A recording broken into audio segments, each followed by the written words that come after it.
ইমাম আহমদ ইবনে হাম্বল রাহিমাহুল্লাহ ছিলেন 10 লক্ষ হাদিসের হাফেজ, এরপরেও জনগণ মেনে নেয়নি।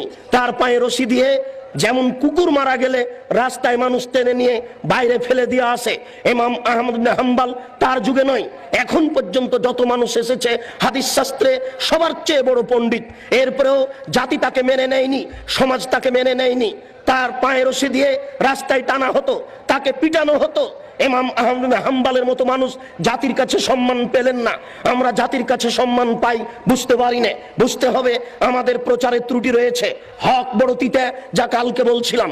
জাতি কেন সম্মান করে, জাতি কেন মূল্যায়ন করে? কেউ তো ইট মারে না, ঢেল মারে না, পাটকেল মারে না, সম্মান সহকারে খেতে দেয়। সেই জন্য তো আপনাকে গতকালকে আমি শোনাচ্ছিলাম যে আখেরি মোনাজাতে আপনি হাত তোলার পূর্বে এইভাবে একটু বলুন, তাহলে বুঝবো আপনি হক কথা বলছেন, বুঝলাম আপনি বড় কাজ করছেন, বুঝলাম